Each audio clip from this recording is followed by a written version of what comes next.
The idea of getting a drone and having light fentanyl-laced urine spraying on analysts who tried to screw us.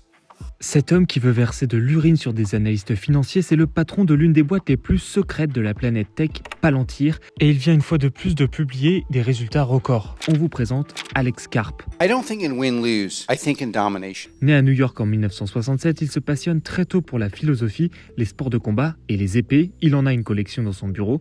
Son chemin va finalement l'amener vers Stanford, d'où il va ressortir doctorant en droit. C'est là-bas qu'il va faire la rencontre d'un certain Peter Thiel, cofondateur de PayPal.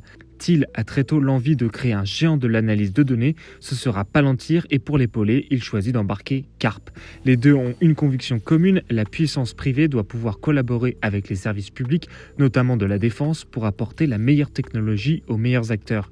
L'idée sous-jacente, c'est aussi celle de dire que la technologie est plus douée que les politiques pour défendre et gérer un pays. The most important thing, in my view, that can happen for the preservation of the West and its values is for the US military to be by far the best in the world. 23 ans plus tard, Karp et Thiel ont créé un empire de la data malgré les polémiques sur les accusations d'espionnage. Il leur a fallu 17 ans pour que Palantir soit enfin rentable grâce à des contrats négociés aux quatre coins du globe, dont la France après les attaques du 13 novembre.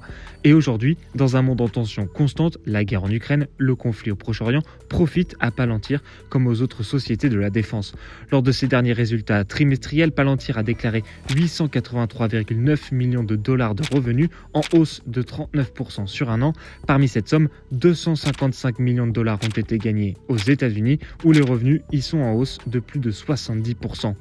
Alex Karp explique ses résultats par la culture de guerre qui fait foi dans son entreprise et salue au passage les premiers mois de la présidence Trump. À la tête d'une fortune de 9 milliards de dollars, il a toujours été un farouche financier des démocrates, un soutien public de Kamala Harris et disait dans une interview aux Échos en 2023 que sans Palantir, il y aurait des attaques terroristes multiples qui porteraient l'extrême droite au pouvoir.